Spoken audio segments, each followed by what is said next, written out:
Yeah, there you go. Y'all. Thank you. And I just want to say how much I appreciate Puff Daddy for doing the kinds of work that he's doing, because he doesn't have to do this.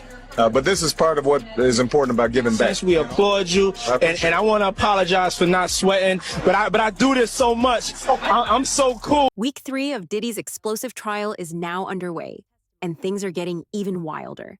Right after Kid Cudi's jaw-dropping testimony, federal investigators are dropping bombshells, exposing a growing list of high-profile celebrities who allegedly attended Diddy's infamous parties and may have played a role in covering up his darkest secrets. Big names are being dragged into the spotlight. T.D. Jakes, Ben Affleck, Usher, and even Robert Downey Jr. have all been called out by prosecutors. But here's where it gets even crazier. The person who may have set the entire investigation in motion has just been revealed. You're on a raft. Yes. In the middle of the ocean. Right. You look in the water. That would give me so much anxiety. Go ahead. Oh, this is about to give you more anxiety. You look in the ocean, you see 2 people floating. Oh, You can only pull up one because that's how much room you have on your raft. You look in the ocean, you see Ben Affleck, and you see Diddy.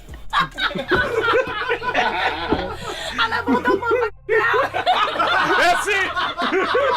J to the L, give me 5. Actually recently walked away from J-Lo because these allegations were coming out. And isn't there even some concern that, or proof that Pastor T.D. Jakes? Well, I'm getting right there. So there's this big list that Diddy said, I'm not going down alone. Because Cat Williams went on a podcast a while back, and Cat Williams, who's a well-known comedian in the black community for a long time, he went on a podcast and basically just regurgitated all this information that was just so valid. And he said, all these people, he said, you got God on one side, and then you got the other side. And he said, the other side, they're all going down in 2024. And he mentioned that he was offered $50 million 4 separate times to join in with these Diddy parties to basically be sodomized. And he turned it down every time. To help his career. To bring his career to the next level. You're not going to believe the list of high-profile figures who've been connected to Diddy. We're talking about U.S. presidents, members of the British royal family, top-tier music moguls, and powerful CEOs, the kind of people who move entire industries with a phone call. And here's where things get unsettling. This isn't the first time these same elite names have popped up in shady circles. Remember Jeffrey Epstein? He ran in the same elite social circles. At some point, you have to stop calling it coincidence and start asking, why do the same powerful names keep surfacing whenever someone with a dark past gets exposed? Like President Clinton, President Obama, President Trump. I think these are 3 American presidents who really, really, really wish they had no connection to Diddy. But they all do. They all know him, appeared with him, partied with him. Clinton, Obama, Trump. And they're not the only famous people who partied and hung out with Diddy. Apparently there's like at least, 100 plus who are going to be named in his trial. Famous shiny stars. We named some of them last night. We got a new one tonight, Iron Man. But we don't yet know what the connection is. Like, how are all these famous faces and names going to be connected to P. Diddy in his traffic trial? It's the kind of thing they're all freaking out about, right? And there are many unnamed yet. We're just finding out about them in jury selection. But I'll tell you what, the internet is freaking out and making its connections. Which shiny star had what connection to Diddy, and how could that end up in the case? Yeah, there you go. Y'all. Thank you. And I just want to say how much I appreciate Puff Daddy for doing the kinds of work that he's doing, because he doesn't have to do this. But this is part of what is important about giving back. We applaud you, and I want to apologize for not sweating, but I do this so much. I'm so cool. I just want y'all to see everybody I'm interviewing is sweating. I'm not even touching my brow. I'm so cool, and I want to apologize. I ain't trying to make you look bad or nothing like that, but I'm just so cool. We T-shirt. I tell you, if he was wearing one of those fancy designer clothes, he's designer. The candidates are being asked about their own connections to or impressions of an array of celebrities, and with no explanation why, at least not yet. The parlor games have begun, my friends. Everybody is trying to connect the dots between the shiny, famous names and the beleaguered rap star Diddy and the charges. Just today, the name Robert Downey Jr. came up in court. Robert Downey, the actor, and Diddy apparently do know each other and have been seen together in public. But Robert Downey Jr. reportedly never attended Diddy's parties. So if he does figure into this trial somehow, it's going to be a lot of news to a lot of us.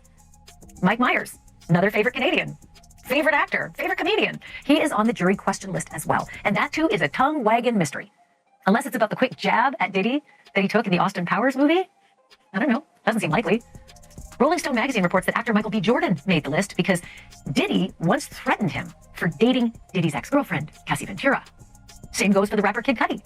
USA Today says that Cassie's lawsuit claimed that Diddy threatened to blow up Kid Cudi's car. One surprising name caught in the storm surrounding Diddy is none other than Bishop T.D. Jakes. Once a prominent figure basking in the spotlight, Jakes is now scrambling to distance himself from the chaos. Just days after news broke that Diddy had allegedly been offered a plea deal in exchange for turning on his associates, the Dallas-based preacher abruptly stepped down from his role as lead pastor of the massive Potter's House megachurch. And while Jakes is now working overtime to explain away his frequent appearances at Diddy's infamous parties, the public isn't buying it. His excuses are sounding more like damage control than truth, and the internet has taken notice.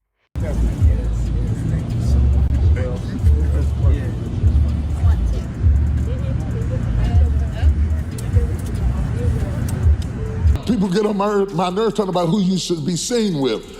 I do homeless shelters. I walk in prison ministries. I deal with murders. I deal with and kids because they're our children, our sons, and our daughters. A shock to many in the religious community, Bishop T.D. Jakes has been a spiritual advisor to presidents and a religious voice to thousands.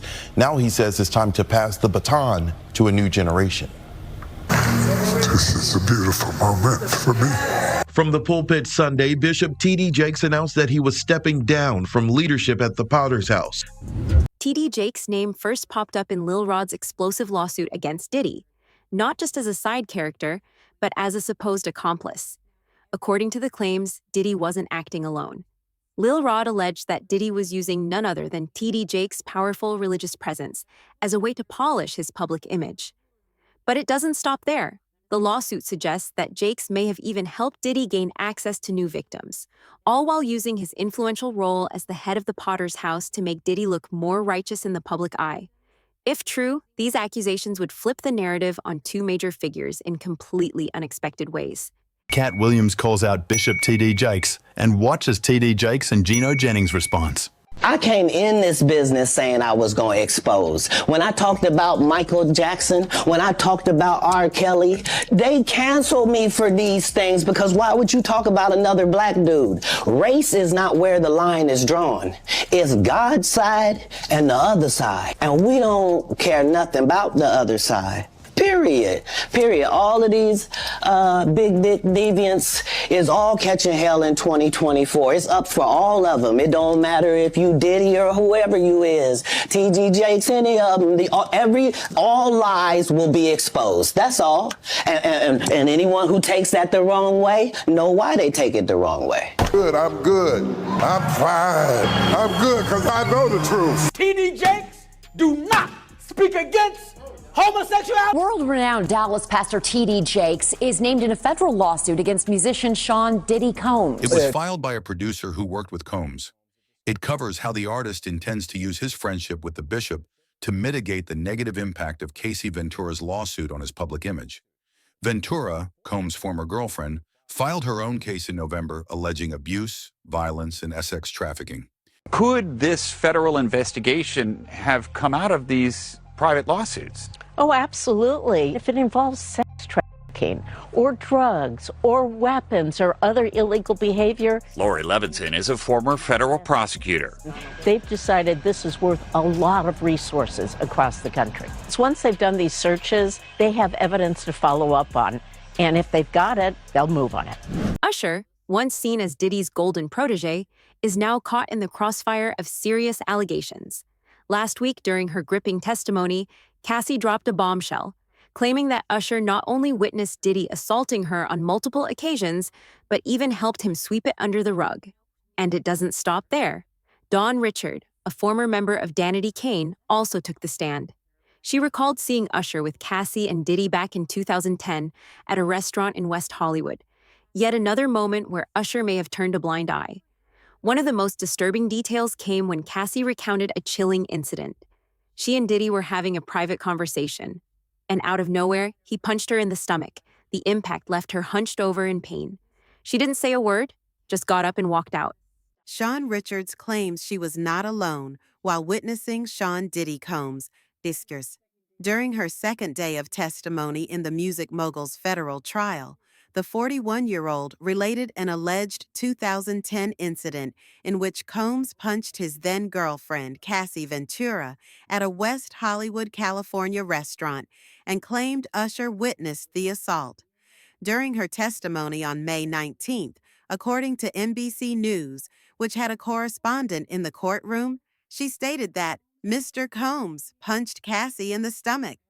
They were talking alone when he hit her in the stomach. She quickly leaned over and left.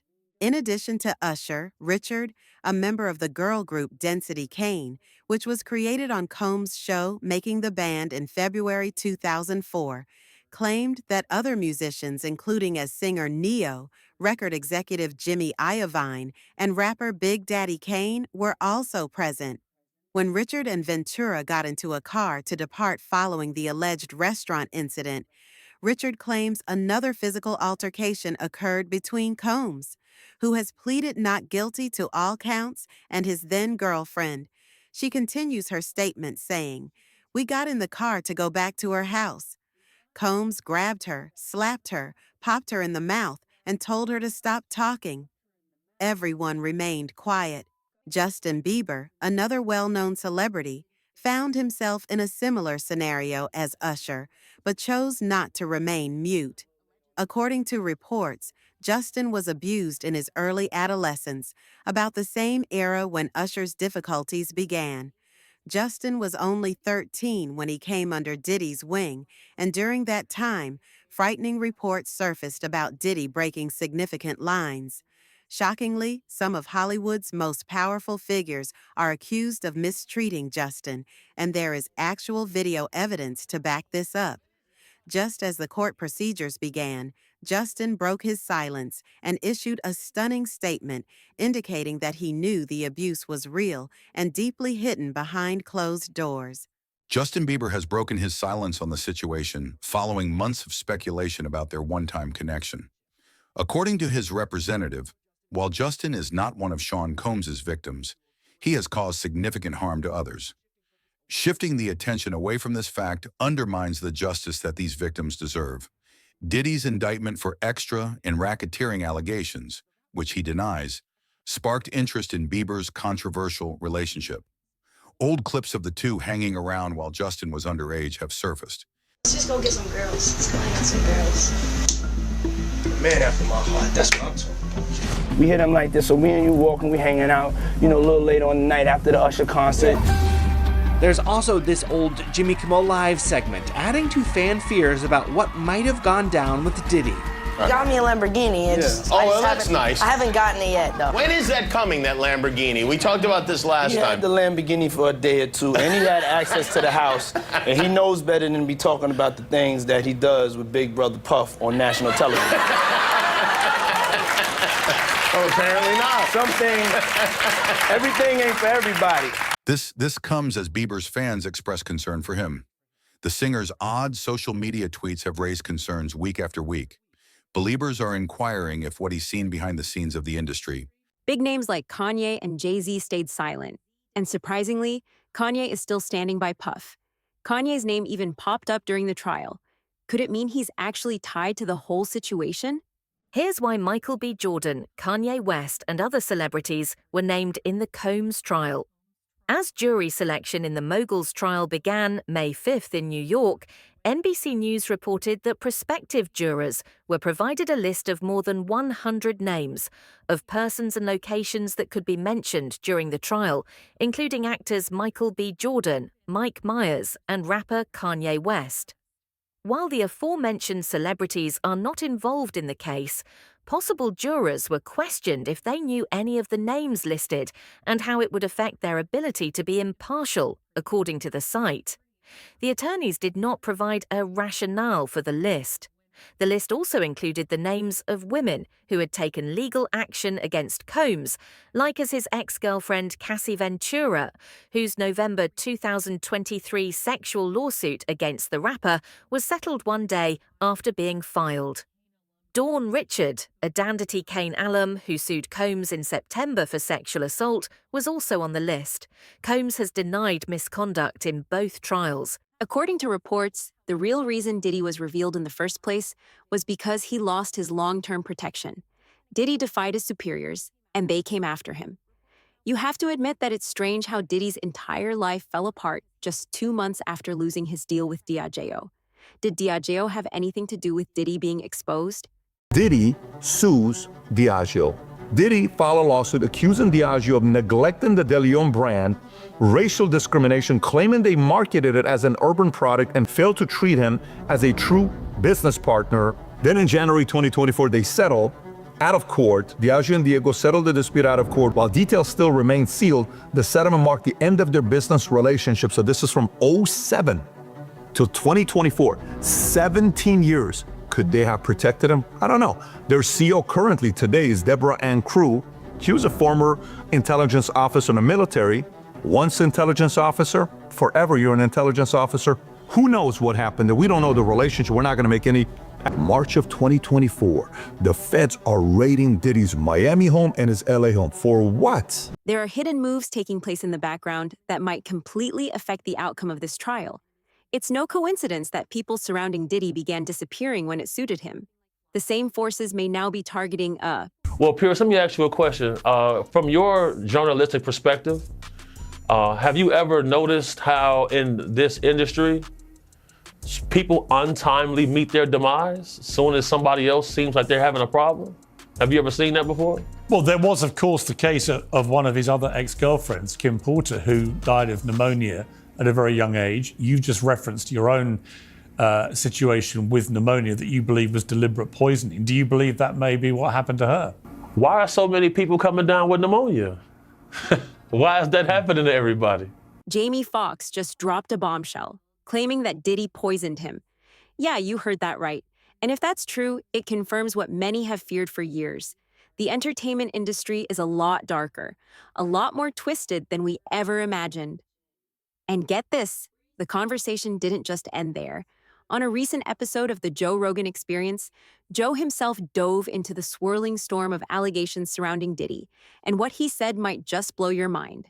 Diddy, why can't we get anything concrete? All we really have is the hotel hallway beat ass. That one is in the process. At least, I don't know. It's gonna be but hold months. on. He's in jail. There's a lot going on. There's a lot of lawsuits. That one is like, we're going to find out. Yeah. Jamie Foxx just recently said that P. Diddy poisoned him. Whoa. And that's why he got that stroke. I've heard that. He talked about it on stage. He said it? He said it. He got poisoned? He said it. He goes, I didn't have a heart attack because of the vaccine. It was Diddy shutting me up.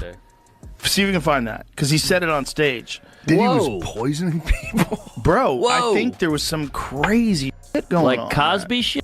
Like drugging? Diddy wasn't even that big. It was could do it. There's alleged murders, a bunch of people that got pneumonia, a bunch of convenient people that died of pneumonia.